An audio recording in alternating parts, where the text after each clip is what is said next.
Africa, a continent where landscapes shift in moments. Grass bending under morning wind, wetlands holding slow water, and warm air rising from rocky slopes. Differences between regions appear fast. In the east, birds lift over wide savannah. In the central forests, movement stays low in dim layers. In the south, floodplains open into long sheets of still water. And on the Indian Ocean islands, small shapes move through dense foliage just meters from the reef.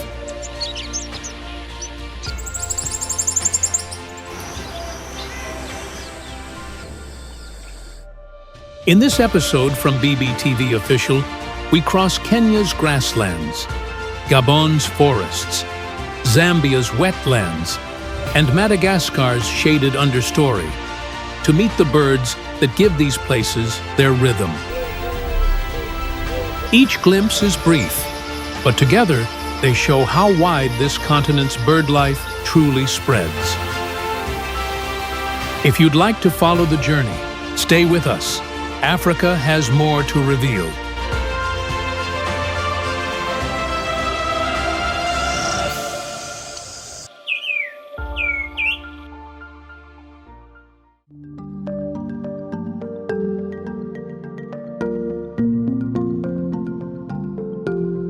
Few birds in Kenya are as instantly recognizable as the lilac-breasted roller, Coracias caudatus. This small predator sits high on exposed perches, showing clear blocks of lilac, blue, and turquoise that stand out even on a dull savanna afternoon. In Kenya, the roller is common across dry savanna, open woodland, and roadside scrub in the central and eastern parts of the country. It prefers areas with scattered acacia trees or posts where it can watch for prey. You rarely see it deep inside dense forest. Instead, it keeps to the edges of clearings, grazing lands, and the margins of villages and farms. An adult measures about 14 to 15 inches from bill to tail, with a wingspan near 20 inches. The head and upper breast are lilac, the belly greenish-blue, and the wings a mix of bright blue and deeper blue. Two narrow tail streamers extend behind the bird and show clearly when it takes off. The bill is sturdy and slightly hooked, suited to gripping insects, small lizards, and sometimes small rodents. During the breeding season, males perform looping display flights, climbing, diving, and rolling in the air while calling, a behavior that gives the group its name. A practical detail for observers and filmmakers is that this species often returns to the same perch after each hunting dive. That simple routine makes it easier to follow as it feeds along a roadside or above quiet pasture, before we move on to meet the next brightly colored species in Kenya's skies.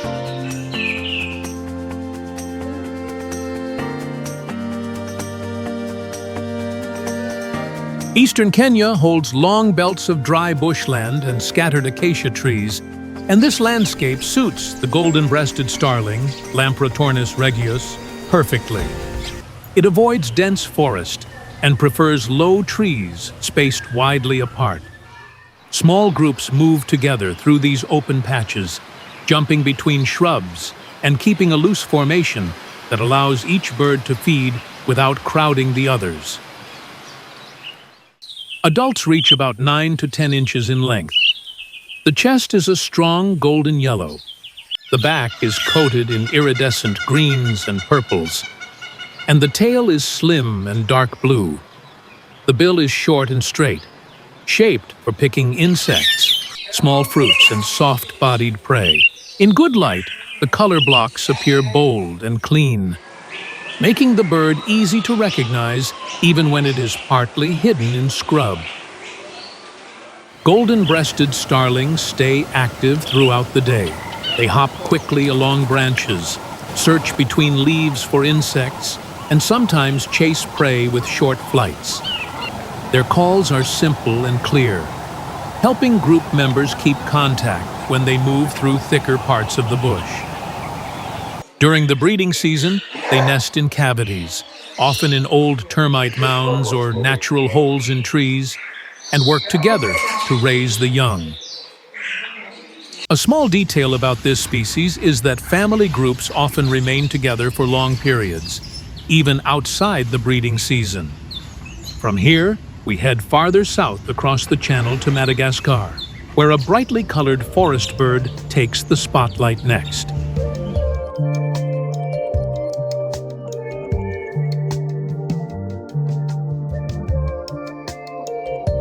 Madagascar's lowland rainforests hold many unusual birds, and Schlegel's asity, Philepita schlegeli, stands out the moment you see it. The male's bright yellow body and bold blue-green facial skin create a combination you won't mistake for anything else in these dense, humid forests. This species lives in the humid lowland forests of northwestern Madagascar, usually below 2,000 feet. It keeps close to tangled undergrowth, fallen logs, and shaded vegetation where insects and fruit are easy to find. It rarely moves into open ground and mostly stays under the canopy, shifting between patches of thick foliage. An adult measures around 5.5 inches, compact and lightweight. The male shows a clear yellow body, olive wings, and a unique patch of bare turquoise skin around the eyes that expands slightly during the breeding season. The female is more subdued, with olive and yellow mixed across the body. The bill is short, slightly curved, and well-suited for picking small fruits and soft insects hidden in leaves. Schlegel's asity moves quietly through the lower layers of the forest. It hops between branches, takes short flights to reach fruiting shrubs, and searches among leaves for insects. During courtship, the male displays by fluffing the feathers around his body and showing the blue facial skin in full color, often while giving soft calls to draw the female closer. Most of its activity happens in the dim light under the canopy. A notable detail is that this species plays a part in spreading seeds of several small forest plants, helping new growth take hold in shaded areas. And as we leave the undergrowth of Madagascar behind, the next forest bird brings a deeper shade of violet and a different rhythm to the story.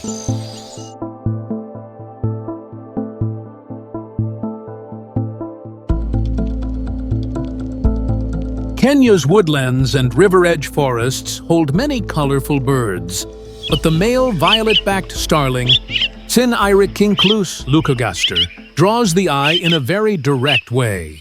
Its upper parts show a sharp, glossy violet that turns bright or dark depending on how the sunlight hits the feathers. This species lives in open woodland, riverine forest, farmland edges, and dry savannah with scattered trees across central and western Kenya. It avoids dense, unbroken forest and prefers semi-open areas where fruiting trees and exposed perches are easy to reach. Pairs often stay close to cover, but make short flights into open spaces when food is available. An adult male measures about 6 inches. The head, back, and wings are coated in tight violet iridescence, while the belly is clean white, creating a clear contrast visible even from a distance. The female looks completely different, with brown and streaked plumage that blends into branches and leaf cover. Both sexes have dark eyes and a straight, fine bill suited for fruit and insects. Violet-backed starlings feed on figs, small fruits, beetles, and caterpillars. They move with short, quick hops through branches, often pausing to look down before taking a direct flight to another tree. During the breeding season, males perch in open spots to show their violet plumage and call softly to attract females.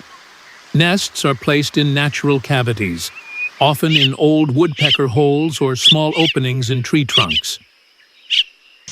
One helpful detail for understanding this species is its seasonal movement. Many individuals shift across regions following fruiting cycles, appearing suddenly in an area and then leaving just as quickly. As we move onward through Kenya's woodlands, another bird with a longer crest and deeper calls comes into view next.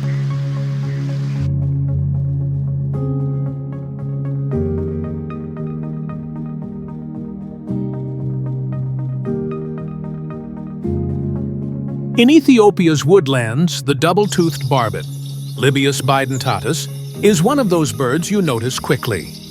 The heavy, pale bill, deep red chest, and bold black upper parts give it a compact, sturdy look on any branch it chooses. This species lives in woodland, coffee forest, riverine trees, and farm edges across central and western Ethiopia.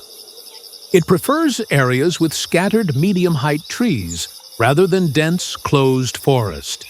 Pairs or small family groups often stay within a limited area, moving slowly between favored fruiting trees and old trunks with cavities. Adults measure about 9 to 10 inches in length. The face and chest are dark red, the back and wings are black with a slight gloss, and the belly shows clear white patches broken by darker bands. The bill is thick, pale, and slightly notched near the tip, giving the double-toothed look that the name describes. The eyes stand out as dark circles set in the red and black facial pattern. Double-toothed barbets feed on figs, other soft fruits, large insects, and occasionally small vertebrates. They move with short hops along branches, pausing often to inspect bark, crevices, or bunches of fruit. Their calls are low, repeated notes that can build into a simple duet when a pair calls together from nearby perches. Much of their day is spent around the same few trees, returning repeatedly as food ripens. One regular pattern is their use of tree cavities for nesting and roosting, sometimes reworking the same hole over several seasons. It is a quiet but steady presence in Ethiopia's mixed woodlands before the journey shifts south to meet a very different kind of hunter on Tanzania's open plains.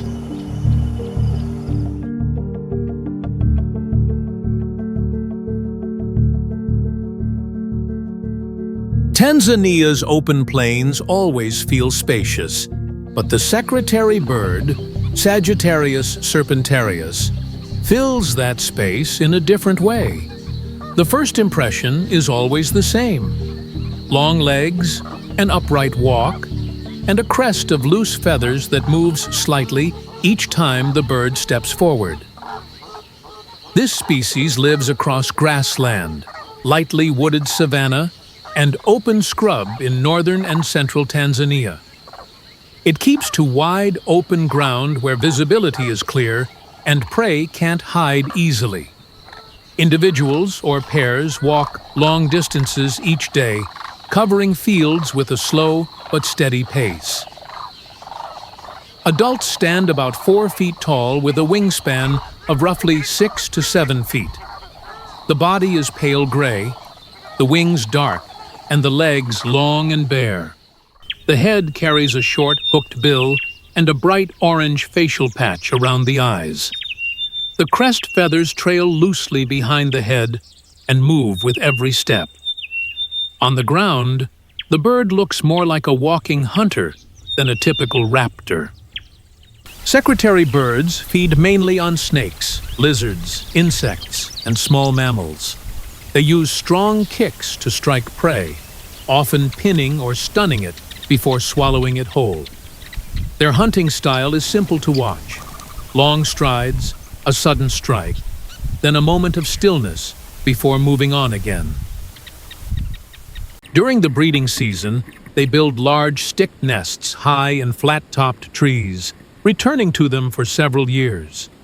One common scene in Tanzania's plains is a pair walking side by side, scanning the grass with quiet focus. A few minutes later, one may break into a quick chase or deliver a sharp kick at a hidden snake, before the plain settles again and the birds continue their long patrol.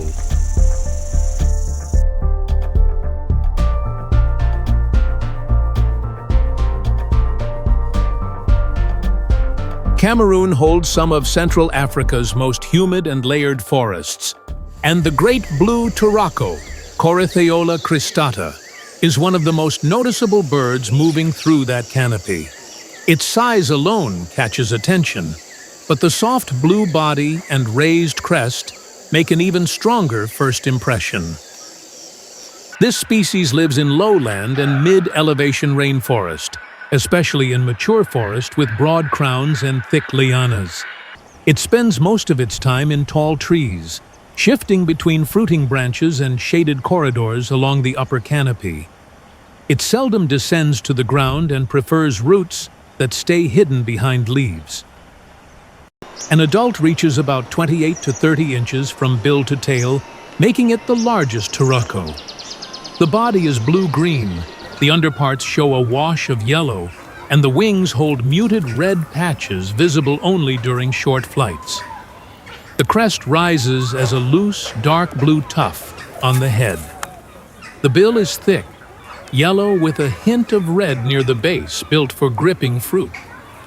Great blue turacos move in small groups, traveling slowly through the canopy and feeding on figs, berries, leaf buds, and flowers. They call with deep, resonant notes that carry far through forest layers, allowing individuals to keep contact even when out of sight.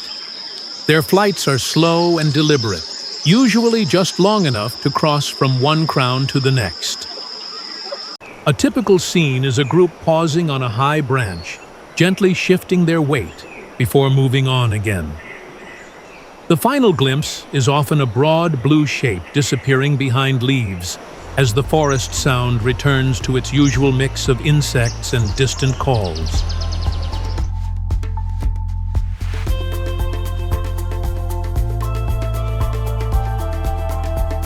Madagascar's evergreen forests hold many birds with deep, solid colors.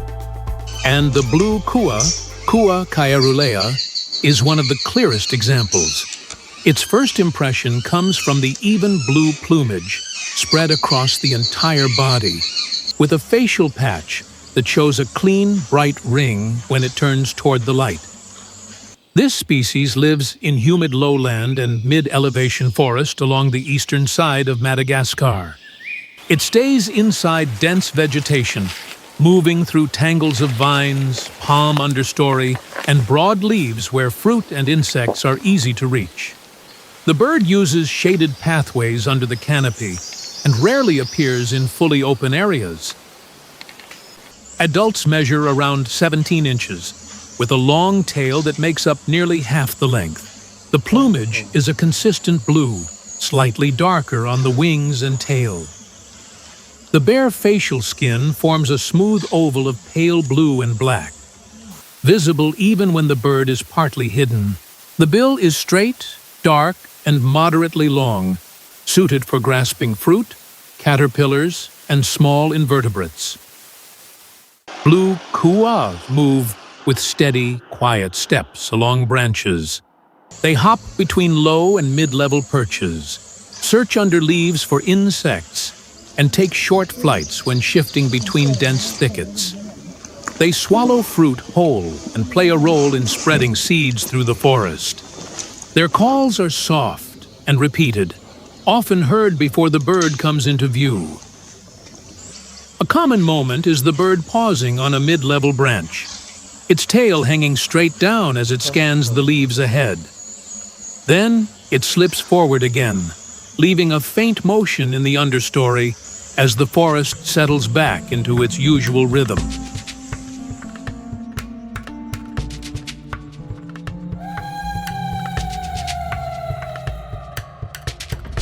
Madagascar's eastern forests are full of movement. But the Madagascar paradise flycatcher, Terpsiphone mutata, leaves a different kind of first impression. The male's long white-tailed streamers trail behind it like a thin ribbon each time it switches perches.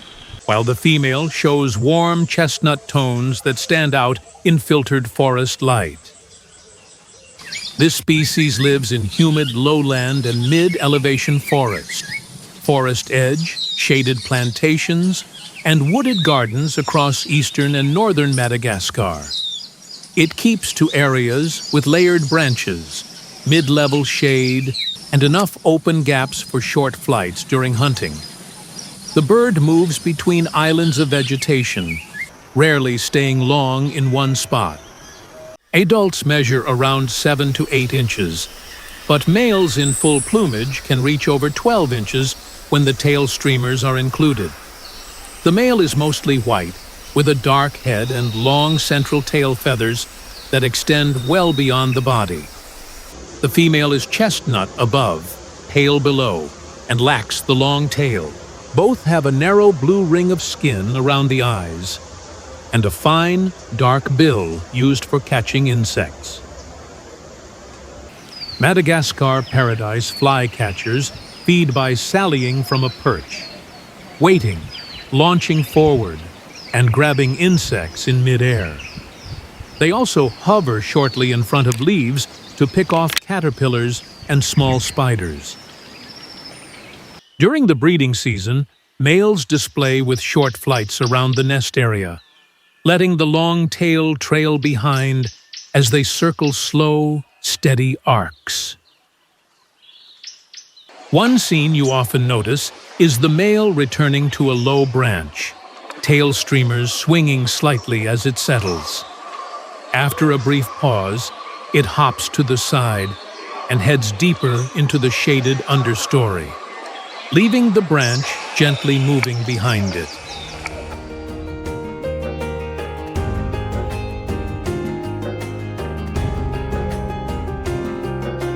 Angola's dry savannas and rocky plains hold many small, active birds, and the rosy-faced lovebird, Agapornis rosicollis, is one that catches attention with quick movement and a clear block of color on the face.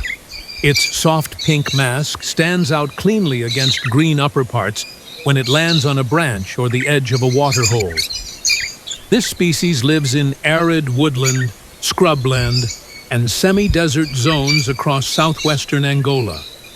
It favors areas with baobab trees, rocky outcrops, and patches of acacia where natural cavities are common.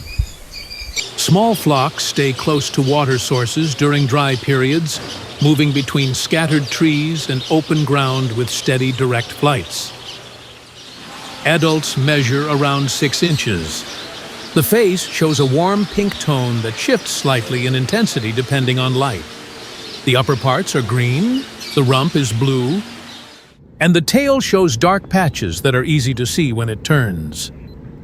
The bill is pale and strong, shaped for cracking seeds, while the eyes are dark with a thin ring that sometimes appears faintly against the mask.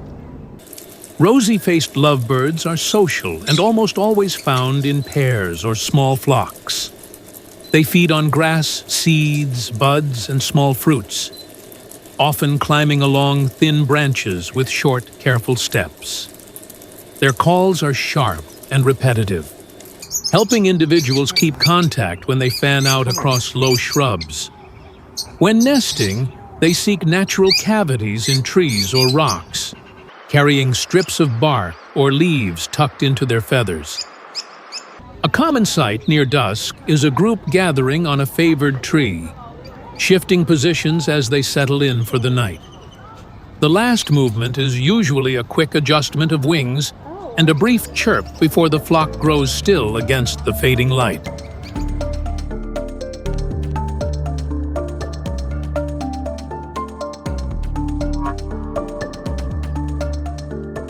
Zambia's Miombo woodlands hold many birds that blend into the dry, open tree cover. But the racket-tailed roller, Coracias spatulatus, doesn't stay hidden for long. Its first impression comes from the straight, clean blue tones on the wings and the 2 tail streamers that end in small, rounded tips. This species lives in open Miombo woodland, lightly wooded grassland, and scattered mopane patches across southern and western Zambia. It uses tall, spaced trees as lookout points, shifting between exposed perches while scanning the ground for prey.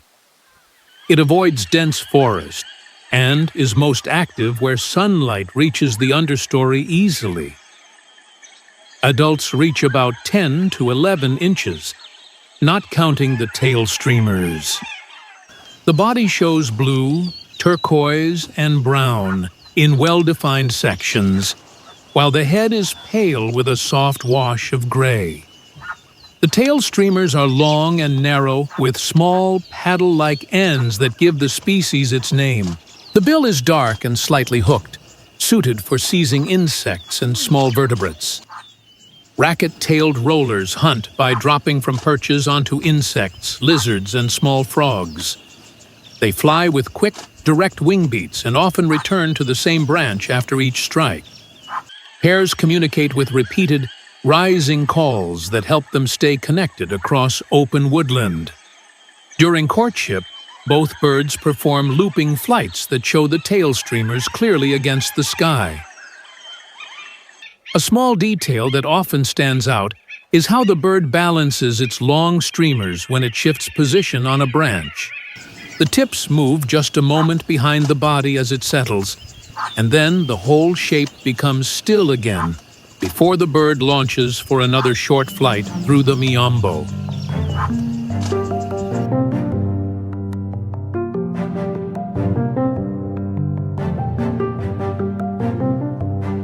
Tanzania's open grasslands often look quiet from a distance, but when the breeding season begins, the eastern paradise whydah, Vidua paradisea, changes that view entirely. The male arrives with tail feathers so long they seem almost out of place on a small bird. Yet they move with a balance that looks surprisingly controlled. This species lives across savannah, tall grass, scattered shrubs, and farmland edges in central and northern Tanzania. It stays in areas where seed-rich grasses grow close to the ground, because those grasses support both its diet and the nests of the waxbills it parasitizes. Outside the breeding season, the birds blend into mixed flocks of seed-eaters and move widely across the landscape. A male in breeding plumage measures only about 5 inches in body length, but the tail streamers extend well beyond that and can make the bird look several times longer. The head and upper chest turn black. The lower body becomes warm orange, and the tail forms 4 long, ribbon-like feathers that sway with each wing beat. Females stay much plainer, brown and streaked, built for blending into dry grass and low shrubs. Most activity centers around courtship. Males rise from a perch, hover above the grass for a few seconds, and then drop back down in a smooth arc, repeating the pattern again and again. The long tail swings behind them like a loose banner, and that display is what draws females in. Eastern paradise whydahs are brood parasites, laying their eggs in the nests of Melba finches. What stands out after a while is how quickly the landscape changes once the breeding season ends. The long tails fall away, the bright colors fade, and the males disappear into the same seed flocks they once rose above so boldly. For a moment each year, though, the grasslands of Tanzania feel a little more dramatic because of them.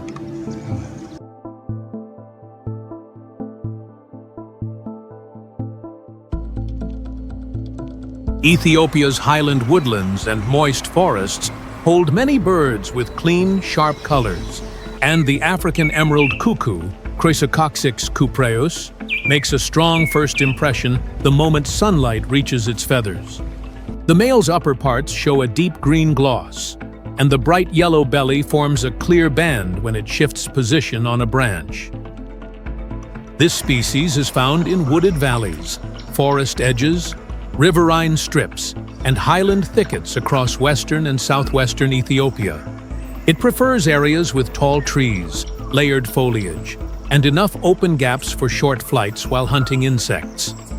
Most activity happens a few meters above the ground, where caterpillars and leaf-dwelling prey are easiest to spot. An adult reaches about 7 inches in length. The male has bright green upper parts, a strong yellow underside, and a dark mask that outlines the face. The female is barred brown and white, blending well with branches. Both sexes have a straight, dark bill and compact build suited for quick movements through foliage. The green sheen of the male often appears darker in shade and brightens sharply when exposed to direct light. African emerald cuckoos feed mainly on caterpillars, beetles, and other soft insects. They move between perches with short, direct flights, pausing to scan leaves before making a quick snatch.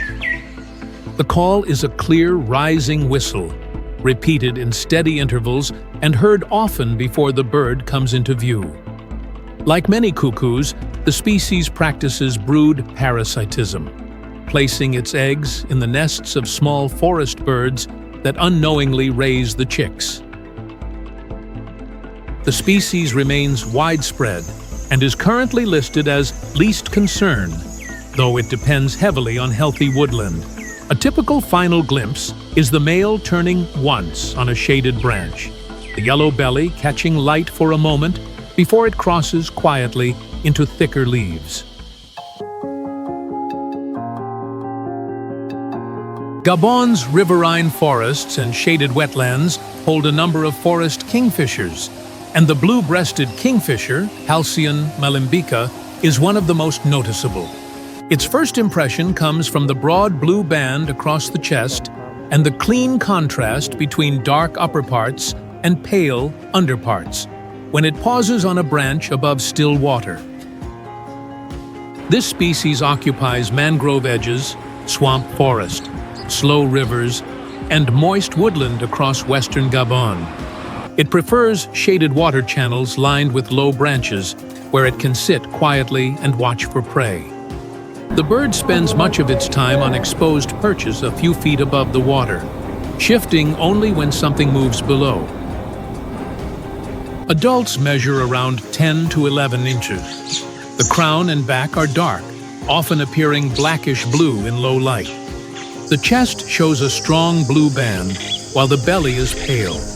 The wings are broad with patches of bright blue that show clearly during short flights. The bill is large, solid, and red-orange, designed for striking and holding larger prey than many other kingfishers manage. Blue-breasted kingfishers hunt by dropping from a perch onto fish, frogs, crabs, and large aquatic insects. They strike the prey, carry it back to the perch, and beat it several times before swallowing it. The call is a deep, rolling sound that carries through mangrove channels, especially at dawn. When moving through forest edges, they travel with steady wing beats and low, direct flights over the water. The species remains widespread in Central Africa and is currently listed as least concern. A common ending scene is the bird adjusting its grip on a branch, leaning forward for a moment, and then leaving the perch in a straight, smooth line across the shaded water.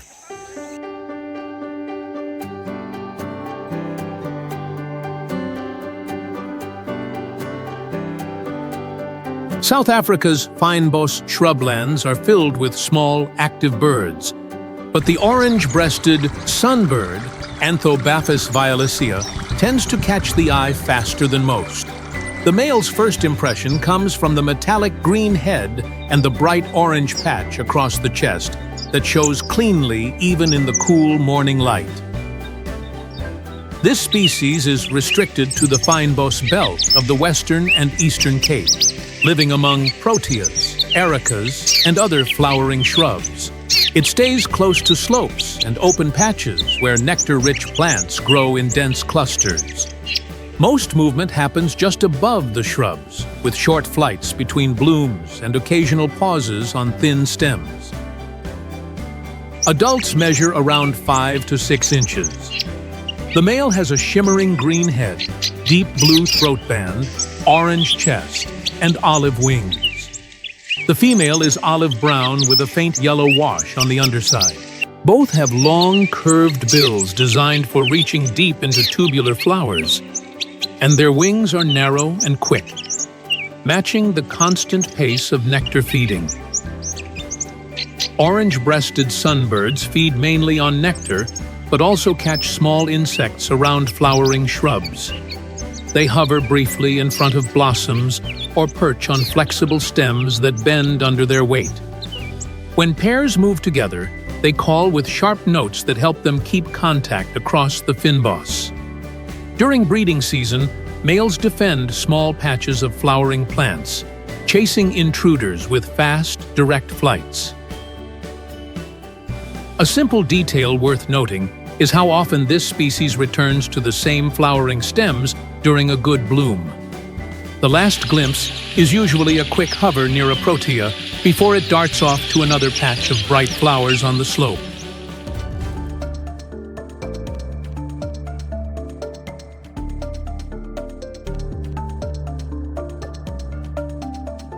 Zambia's river valleys and open floodplains hold some of the most active bird scenes in southern Africa, and the Carmine bee-eater, Merops nubicus, is one of the brightest birds moving through that space.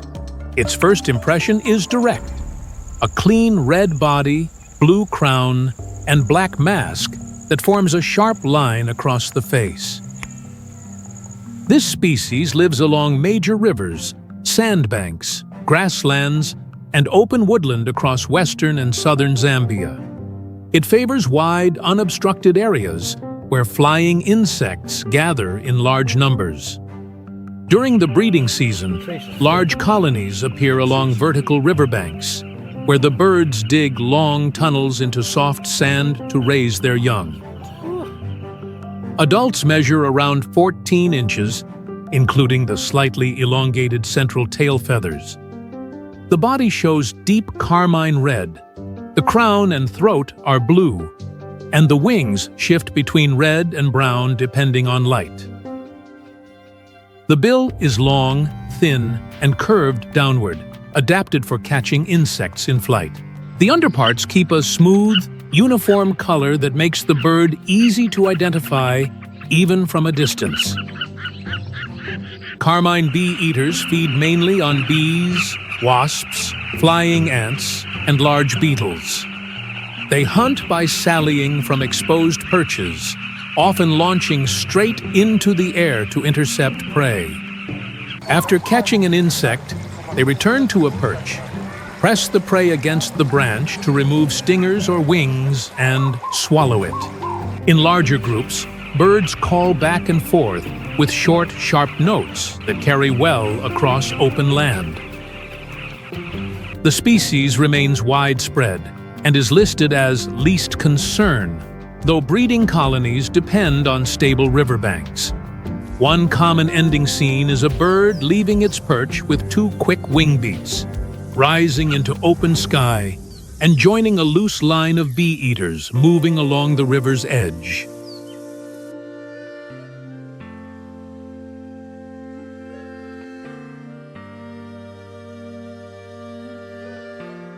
Tanzania's lakes, reed beds, and slow-moving streams hold many small waterside birds, and the Malachite kingfisher, Corythornis cristatus, stands out immediately with its compact size and bright colors.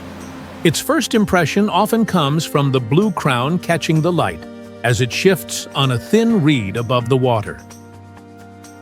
This species lives along freshwater edges, papyrus stands, mangrove channels, and shallow pools across eastern and southern Tanzania. It stays close to calm water where fish, tadpoles, and aquatic insects gather. Most movement happens a few inches above the surface, along narrow roots formed by reeds and overhanging branches. Adults measure about 5 inches, making it one of the smallest kingfishers in the region. The crown shows electric blue with fine black streaks. The back holds deeper blue tones, and the underparts are warm orange. The bill is long, straight, and bright red in adults. The short tail and rounded wings give the bird a compact shape that matches its quick flight style. Malachite kingfishers hunt by watching from a low perch, leaning forward and diving straight into the water to grab small fish or aquatic insects. They return quickly to the perch, adjust their footing, and swallow the catch. When disturbed, they make short, rapid flights along the bank, staying just above the waterline. Their calls are high and sharp, often heard before the bird appears between reeds. The species is currently listed as least concern, though it relies on clean, stable wetland edges. A typical final glimpse is the bird lifting off the reed with a fast wing beat, skimming low across the surface before disappearing behind a patch of tall grass.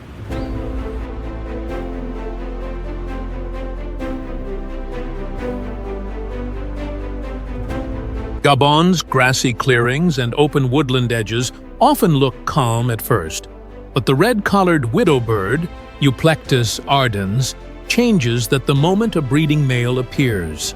His deep black body and bright red collar create a sharp contrast that stands out even when he stays low among the grass stems. This species lives across moist grasslands, marshy edges, and lightly wooded savanna in central Gabon. It prefers areas with tall grasses that provide both nesting cover and enough open space for males to perform their seasonal displays. Small groups shift across the landscape as food sources change, feeding quietly until the breeding season begins. The male measures around 6 to 7 inches, though the long, rounded tail he develops in the breeding season makes him look much larger. His plumage turns entirely black, except for the vivid red band across his throat and upper chest. Females look different, with brown and streaked feathers that blend easily into the grass. Both sexes have short, strong bills used for picking seeds and soft insects. During the breeding season, males claim small territories and make slow, deliberate flights above the grass. Their long tails drag behind them, creating a heavy downward arc that is easy to notice. They also give short calls while flying between perches, trying to draw females into the territory. The contrast between the red collar and the dark body becomes especially clear when a male turns toward the light for a moment. Outside the breeding months, the species becomes far more discreet, losing the long tail and bright colors. For now, though, the red collar remains a clear marker in Gabon's wet grasslands, before the focus shifts to Zambia, where another widowbird stretches its tail even farther across the open fields.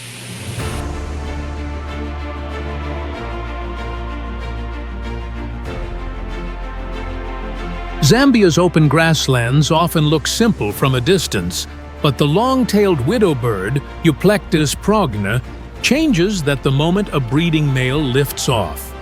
His tail is impossibly long for a bird this size, and during the display flight, it trails behind him like a dark ribbon pulled through the air. This species lives in moist grasslands, floodplains, and lightly grazed fields across eastern and southeastern Zambia. It depends on tall, dense grasses that offer cover for nesting and open lanes for males to show off during the breeding season. Outside these displays, the birds stay low and move through the grass in loose groups, feeding quietly. A male in breeding condition measures about 6 to 7 inches in body length, but the tail can extend more than 16 inches, making it one of the longest tail-to-body ratios among African passerines. His plumage is a uniform black, while the female keeps her brown, streaked colors year-round. Both have short, pointed bills suited for seeds and small invertebrates taken from grass stems. The display flight is what defines this species. The male rises slowly above the grass, beating his wings in a steady, deliberate rhythm. The long tail drags downward in a wide curve, moving far more slowly than the bird itself. He circles his territory, calling softly as he moves, before dropping back into the grass to start the routine again. Females watch from perches or from the ground, choosing mates based on the smoothness and height of these flights. Outside the breeding months, the tail shortens and the male blends into the grasslands once more. But during the display season, this species becomes one of the most distinctive sights in Zambia's open fields, an easy marker that our journey across Africa's most striking birds has reached its final steps.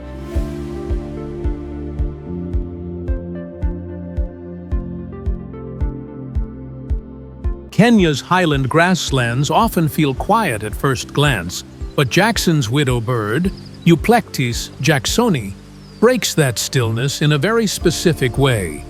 The breeding male carries a long black tail that hangs low behind him, and the moment he starts his display, that tail becomes the center of attention. This species lives in moist, elevated grasslands across western and southwestern Kenya, usually between 5,000 and 7,000 feet. It stays close to tall grasses, avoiding shrubs and trees, and spreads out in loose groups across wide, open fields. These landscapes give the birds enough space to feed and to perform their seasonal displays without interruption. An adult measures around 6 inches, though the male's breeding tail adds several more inches and changes his shape completely. In breeding plumage, the male turns almost entirely black, while the female remains brown and streaked, blending naturally into the grass stems.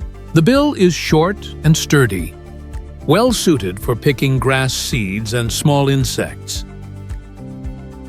What sets this species apart is the male's jump display. He selects a spot in the grass, fluffs his breast feathers, and makes short vertical jumps a foot or two above the vegetation. Each jump is quick, but the long tail drops more slowly, creating a clear, readable movement. Females watch from nearby, choosing mates based on the height and rhythm of these jumps. This display lasts only for a short window each year. Once the breeding season ends, the male loses the long tail and fades back into the grasslands as a much quieter bird. When the highlands settle again, the next species waits in a different part of Africa, where brighter reds take over the scene.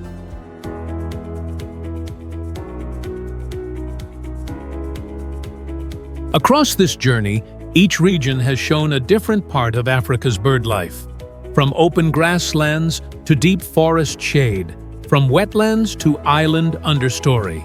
20 species, each with its own colors and behaviors, came together to form a clear picture of how wide this continent's diversity truly is. The lesson through all of them is simple. These birds depend on the land that holds them. When grasslands stay open, rivers stay clean, and forests stay connected, their displays, calls, and movements continue without interruption. And once habitats break apart, the first things to fade are the small moments we saw in this episode. Many of the species here remain stable, but their futures still rely on healthy landscapes. Protecting these habitats keeps entire bird communities alive, from rollers and turacos to sunbirds and widowbirds. If this journey meant something to you, consider subscribing and turning on notifications. Tell us which bird stayed with you the longest, or which country you'd like us to explore next. Thank you for watching, and we'll see you in the next episode from BBTV Official.